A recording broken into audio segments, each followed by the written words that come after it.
Notre catéchèse d'aujourd'hui s'appelle la colonne de nuages. Et on va commencer notre réflexion avec le texte du livre d'Exode, chapitre 13, versets 21 à 22. Le Seigneur lui-même marchait à leur tête. Le jour, dans une colonne de nuée pour leur ouvrir la route. La nuit, dans une colonne de feu pour les éclairer. Ainsi pouvaient-ils marcher jour et nuit. Le jour, la colonne de nuée ne quittait pas la tête du peuple, ni la nuit, la colonne de feu. Alors, dans le livre d'Exode, le Seigneur Dieu se cache derrière de cette réalité matérielle, la nuée, que nous fascine toujours. Alors, est merveilleux contempler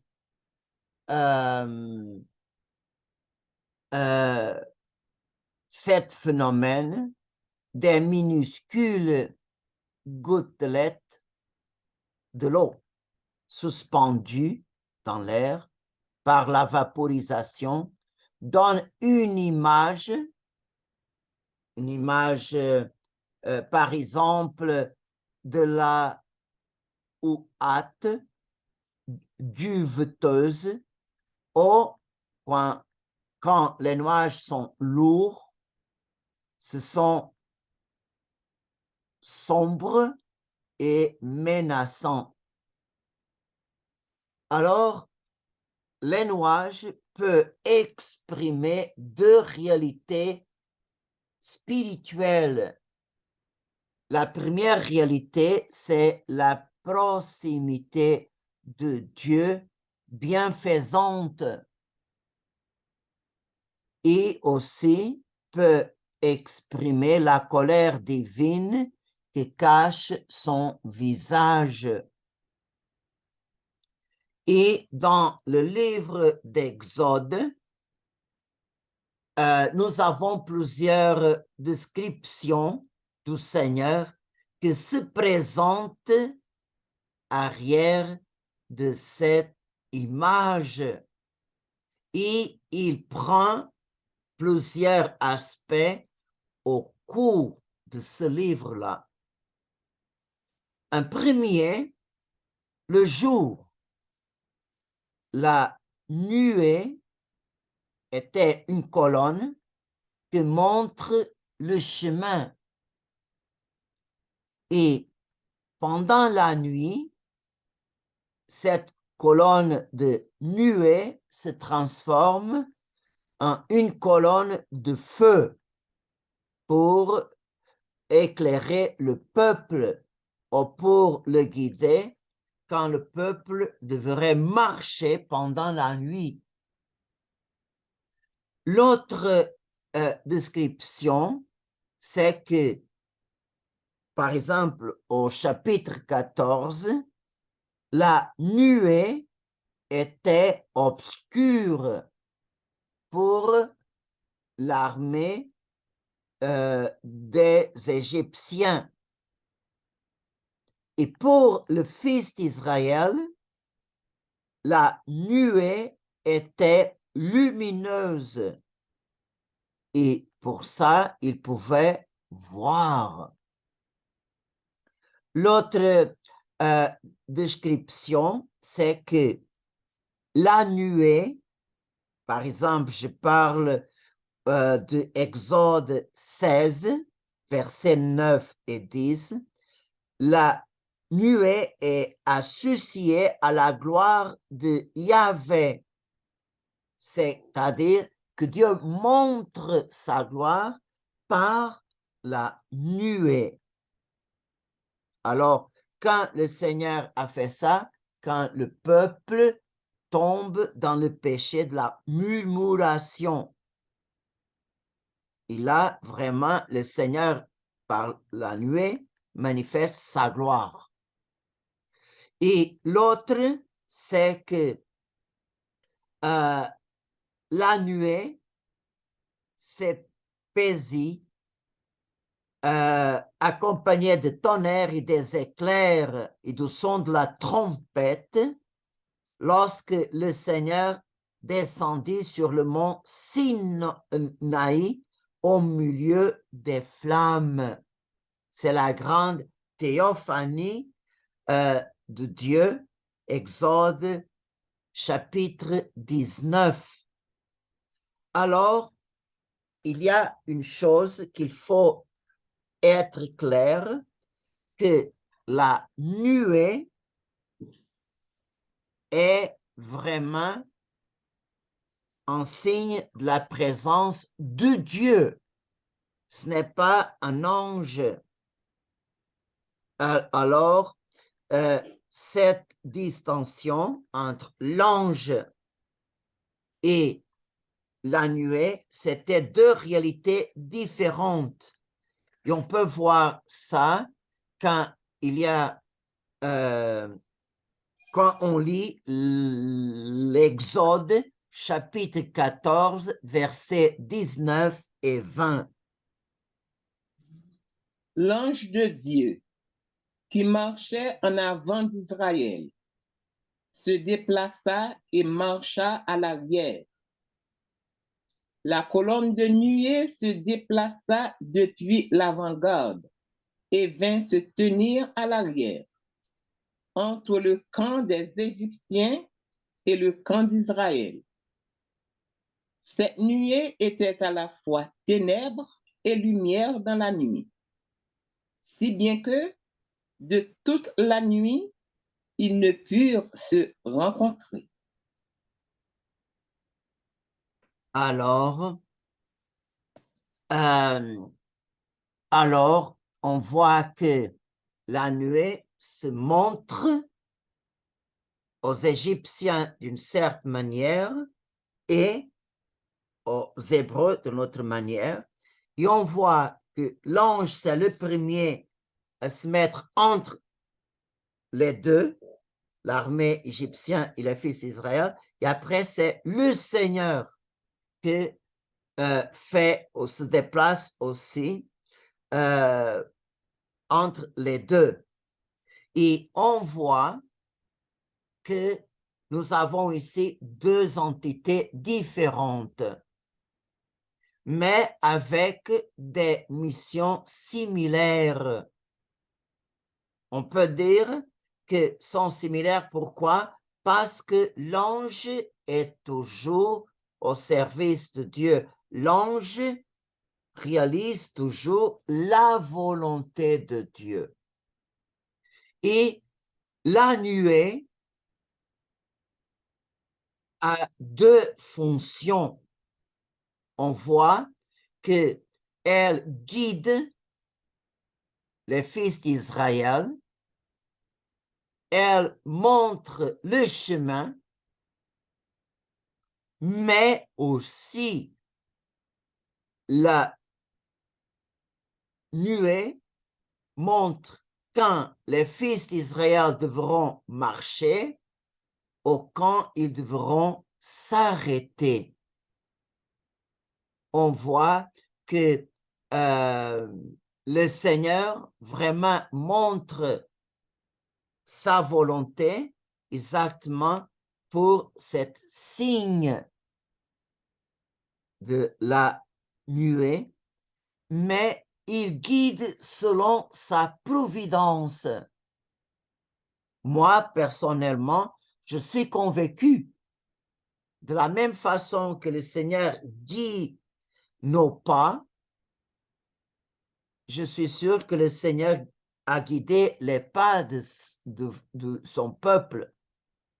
S'il y avait quelque danger sur le chemin, le Seigneur a fait son peuple rester au même endroit jusqu'au moment que ces dangers passent. Alors, seulement Dieu sait tous les pourquoi. Pourquoi le peuple devra rester un endroit plus de temps ou moins de temps. Alors, et c'est par la nuée, alors on voit que la nuée guide et montre le chemin.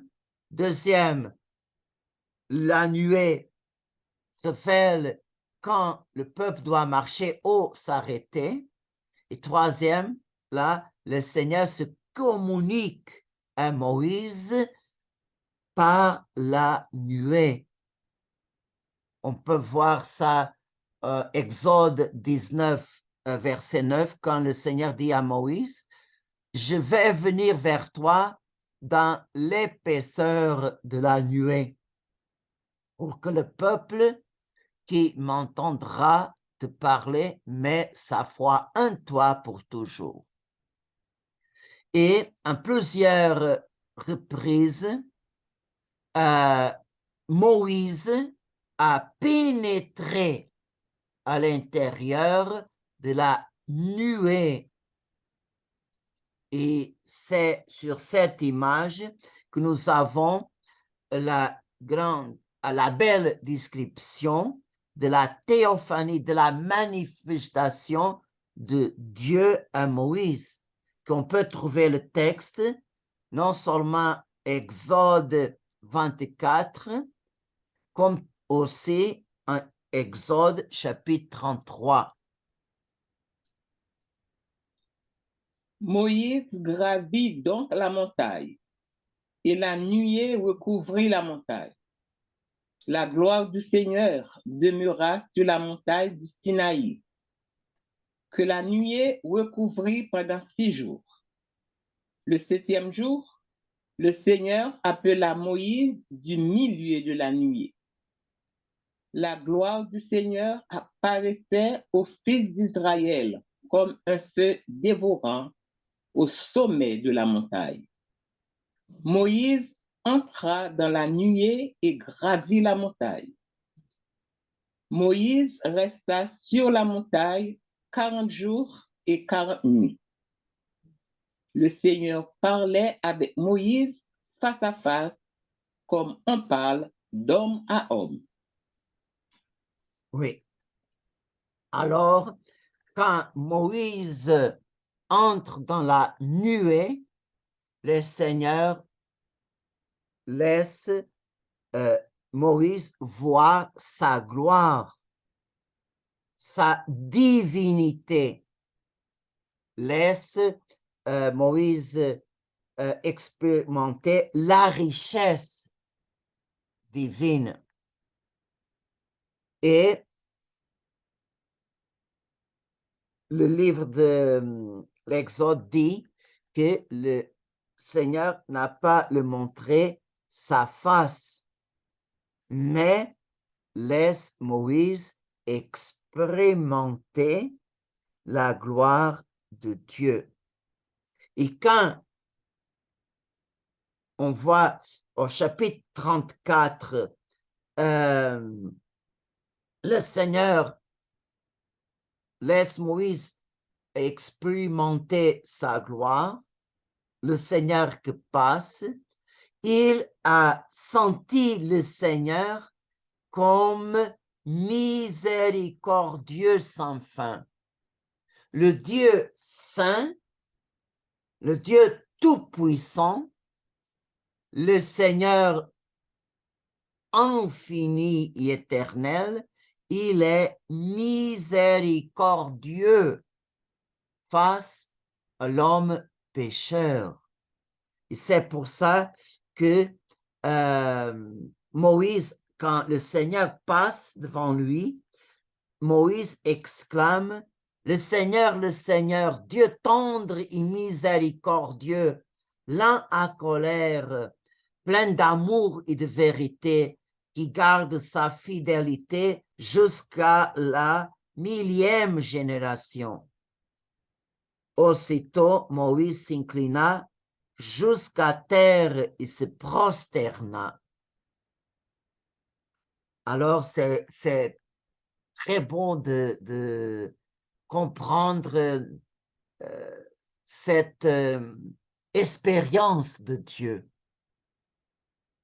Moïse, quand entre dans la nuée, il vraiment expérimente dans son âme la gloire de Dieu, sa grandeur, sa majesté, mais en même temps, Moïse sent, c'est Dieu tout-puissant, s'incline vers nous comme un Dieu miséricordieux, lent à colère et plein d'amour et de vérité, qui garde sa fidélité pour 1000 générations.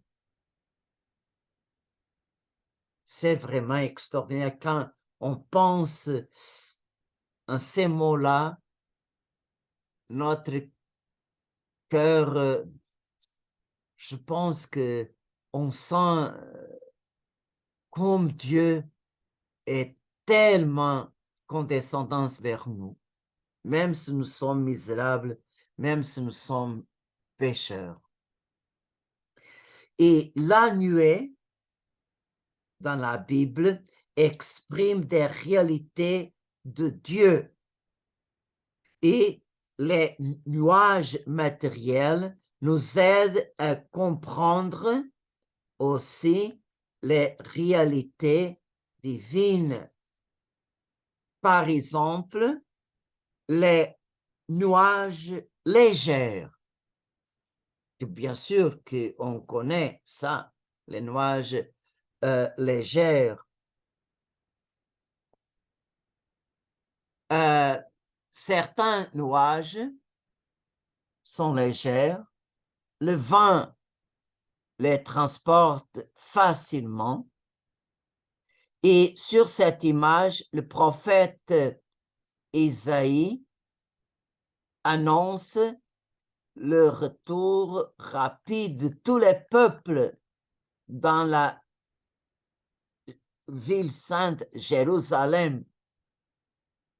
Et au chapitre 60, verset 8, Isaïe prophétise la Jérusalem céleste et vers elle, tous les peuples vont retourner à la maison du Père au temps messianique.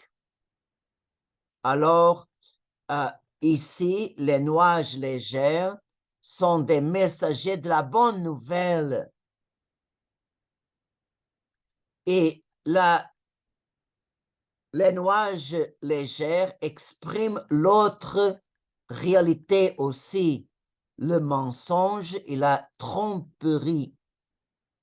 Comment?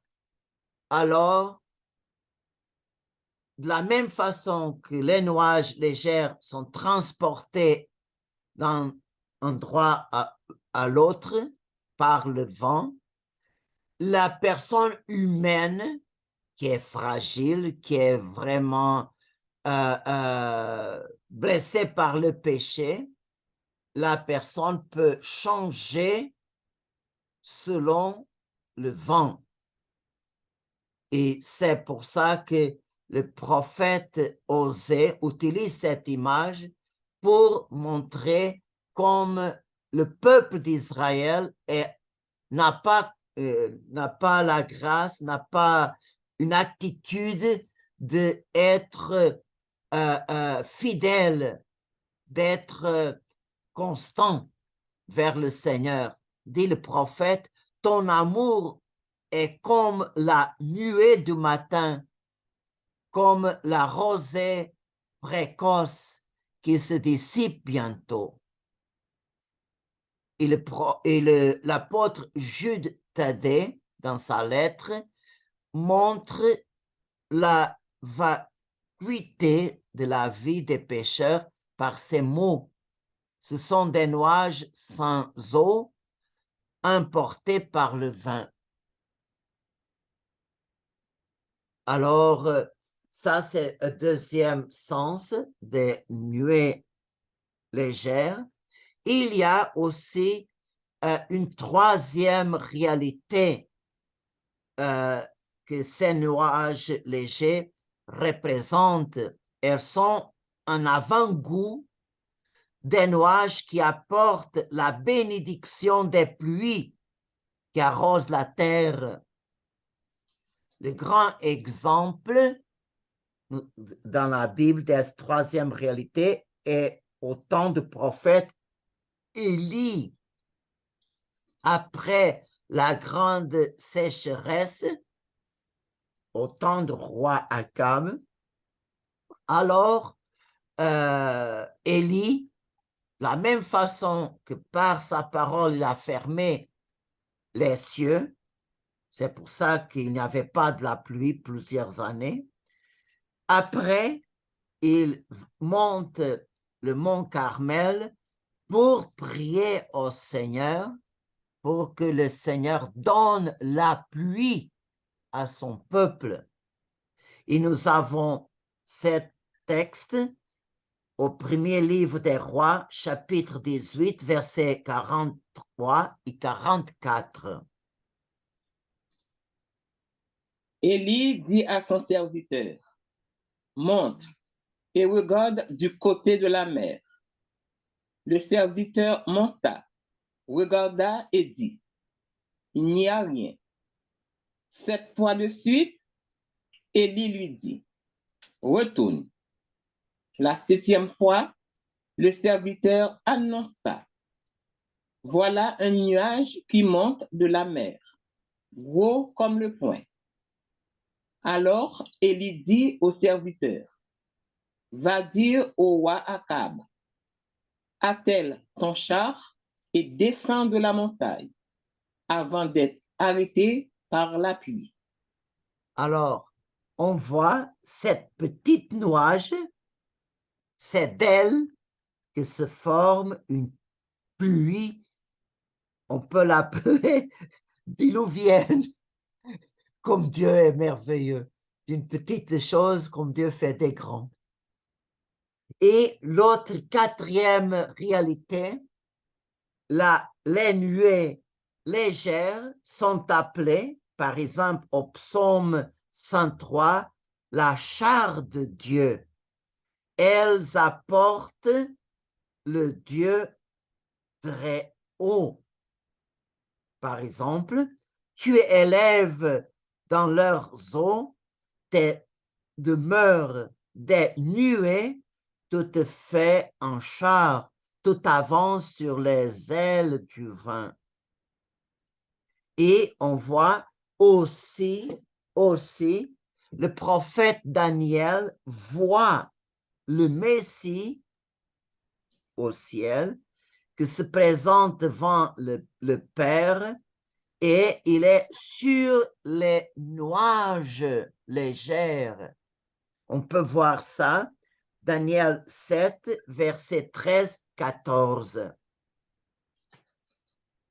Je regardais au cours des visions de la nuit, et je voyais venir avec les nuées du ciel, comme un fils d'homme. Il parvint jusqu'au vieillard, et on le fit avancer devant lui. Et il lui fut donné domination, gloire et royauté. Tous les peuples, toutes les nations et les gens de toutes langues le servirent. Sa domination est une domination éternelle qui ne passera pas, et sa royauté, une royauté qui ne sera pas détruite. Oui.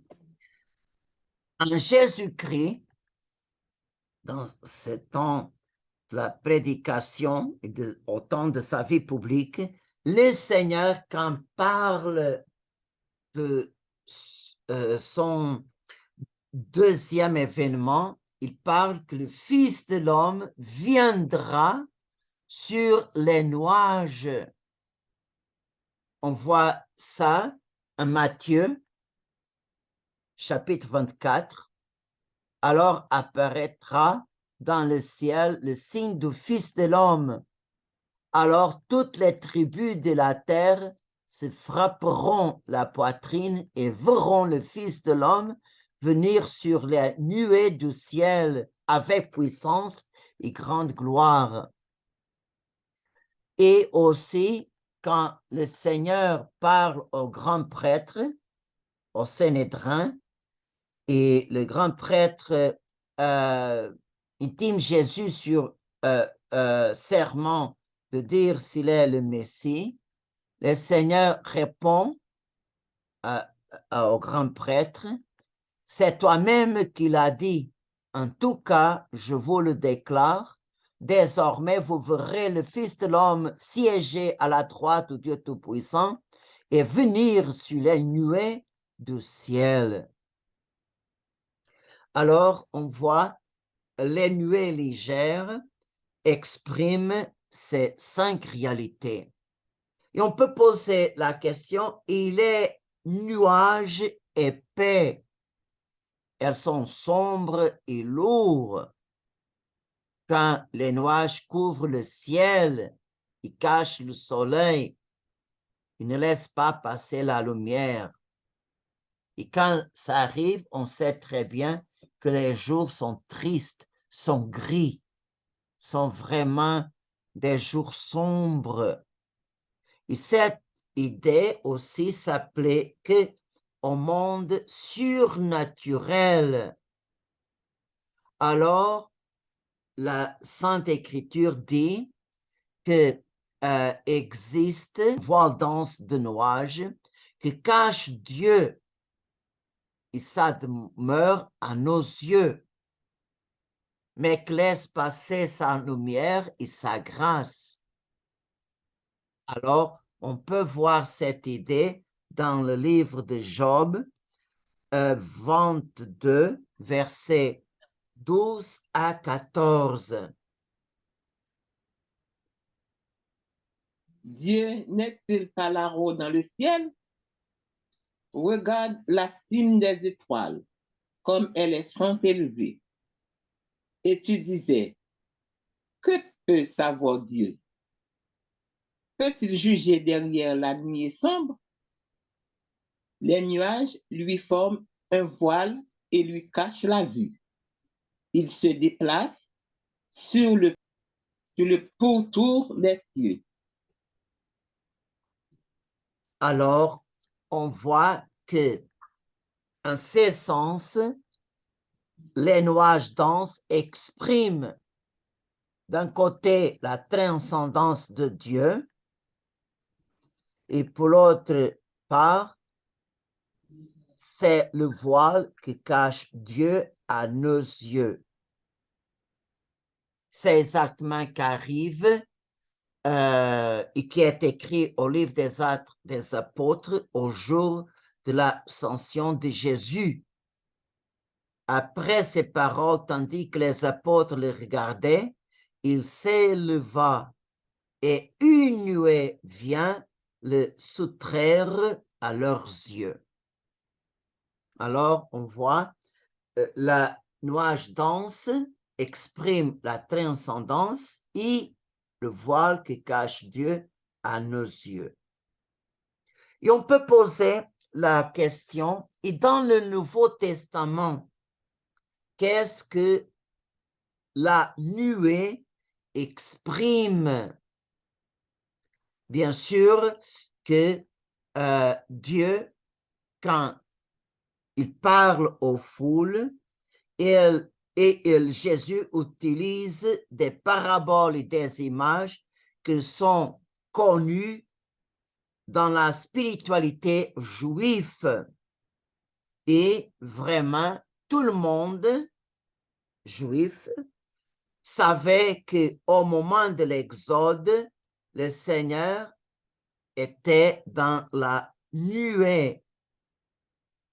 Alors, pour les Juifs, c'était clair, toutes les, comme on dit, toutes les missions que la nuée a fait, comme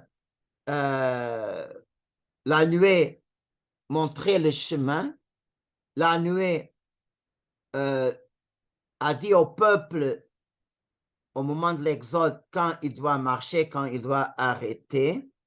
Et alors les Israélites suivaient la nuée avec toute confiance. Et la nuée aussi était un signe d'intimité entre le Seigneur et son serviteur Moïse. Et alors, toutes ces images que le peuple israélite avait de la nuée, le Seigneur reprend cette image pour exprimer l'autre réalité. Il est le bon pasteur. C'est lui qui fait sortir toutes les brebis qui sont à lui. Le bon pasteur marche devant ses brebis et ses brebis écoutent sa voix. Alors, regardez comme toutes les fonctions que la nuée avait au temps de l'Exode, le Seigneur reprend toutes ces tâches de la nuée pour lui comme bon pasteur. Alors, il fait sortir les brebis, comme la nuée a fait sortir le peuple israélite de l'Égypte. Le peuple se laisse guider par une nuée, les brebis aussi se laissent guider par le bon pasteur, et il y a une grande intimité entre le bon pasteur et les brebis qui écoutent sa voix, comme Moïse a fait quand il entrait dans la nuée. Et aussi, on voit que les nuées, pendant la nuit, étaient comme un feu. Pourquoi? Pour éclairer. Le Seigneur aussi, il prend cette image quand il dit « Je suis la lumière du monde. Celui qui me suit ne marchera pas dans les ténèbres, mais il aura la lumière de la vie. »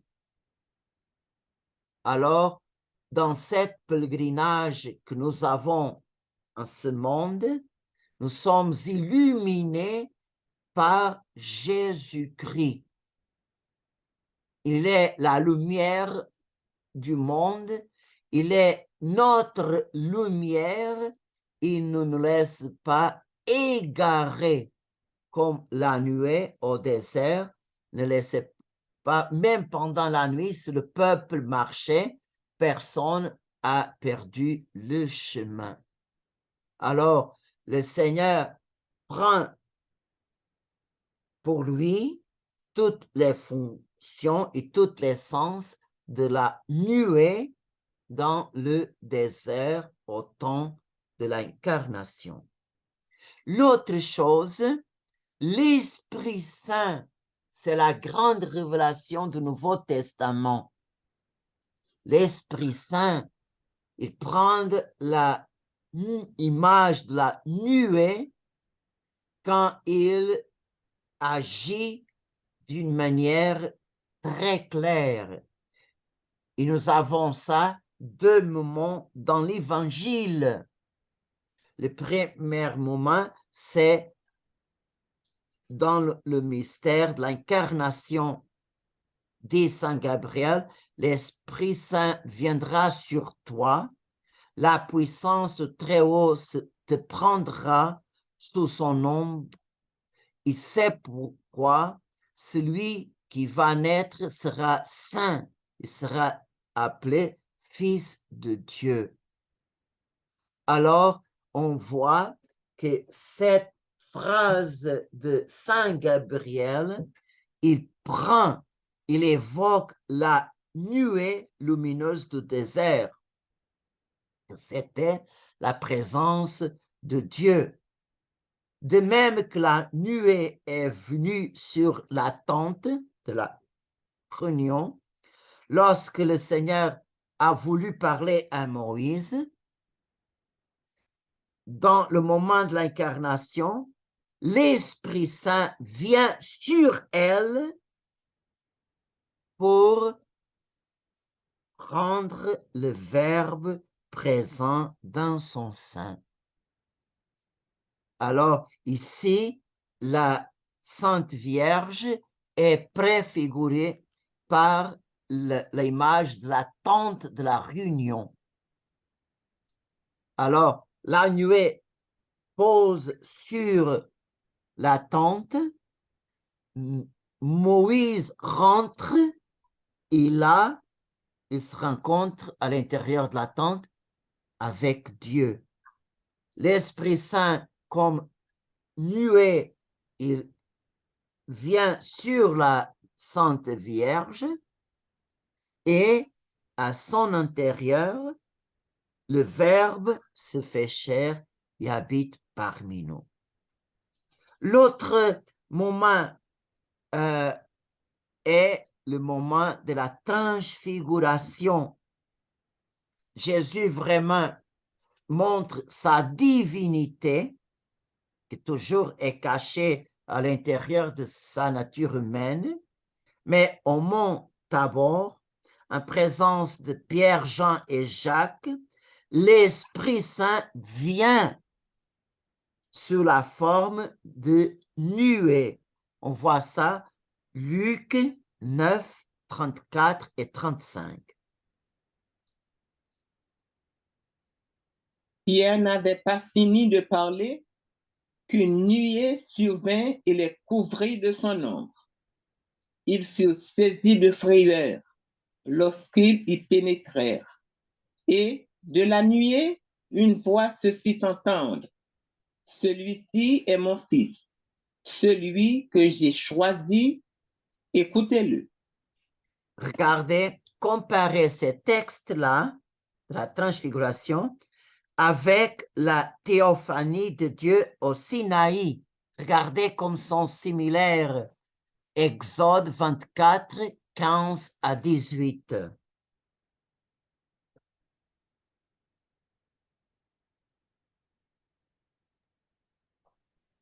Moïse gravit donc la montagne, et la nuée recouvrit la montagne. La gloire du Seigneur demeura sur la montagne du Sinaï, que la nuée recouvrit pendant 6 jours. Le 7e jour, le Seigneur appela Moïse du milieu de la nuée. La gloire du Seigneur apparaissait aux fils d'Israël comme un feu dévorant au sommet de la montagne. Moïse entra dans la nuée et gravit la montagne. Moïse resta sur la montagne 40 jours et 40 nuits. Regardez comme Dieu manifeste sa gloire.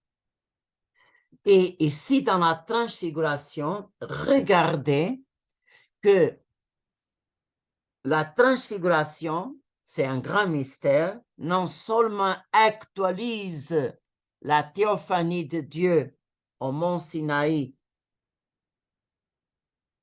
actualise au moment de la transfiguration de Jésus, c'est le même Dieu qui est là.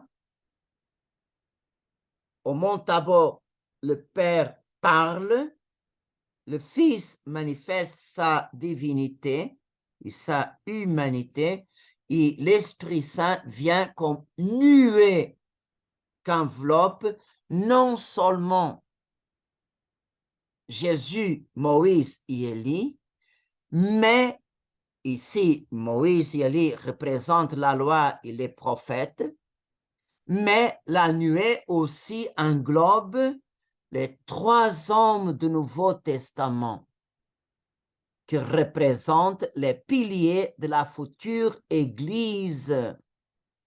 Alors, c'est l'Esprit Saint qui fait un seul corps mystique, les justes de l'Ancien Testament et les justes du Nouveau Testament. Tous les deux sont un seul corps uni au Fils de Dieu, vrai homme et vrai Dieu.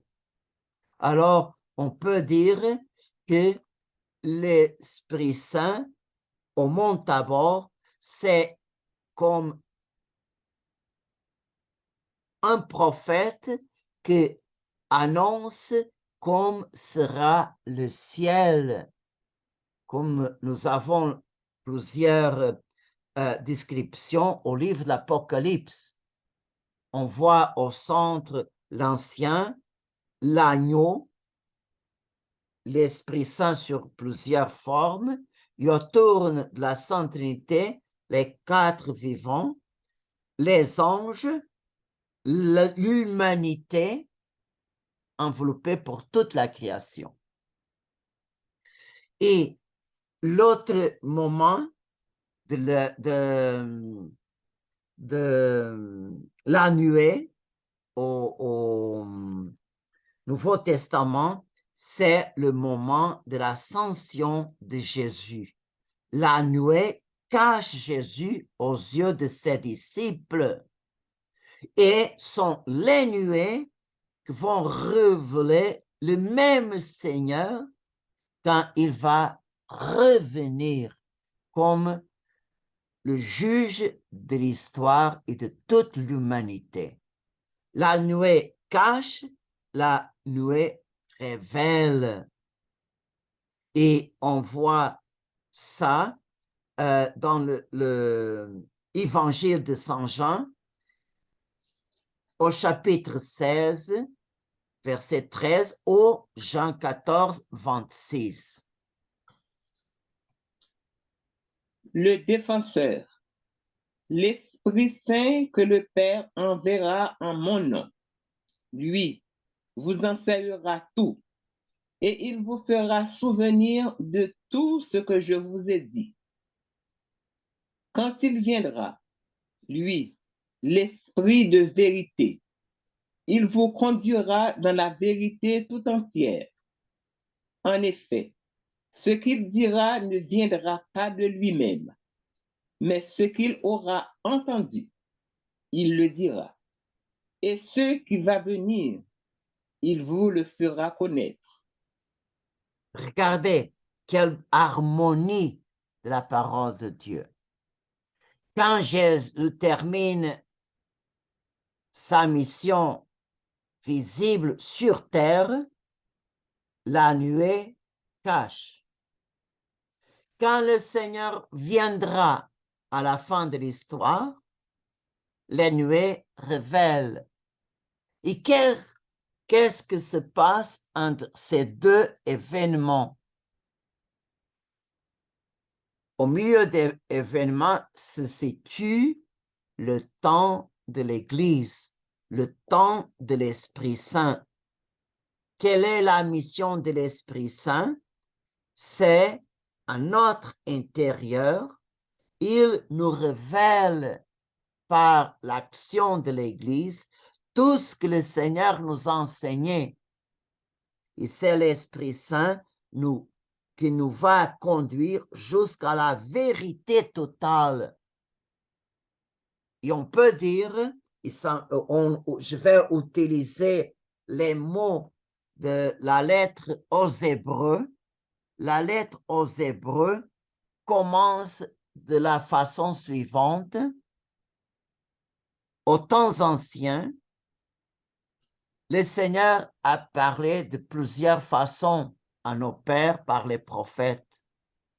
En ce temps, que sont les derniers, Dieu nous a parlé par son Fils unique.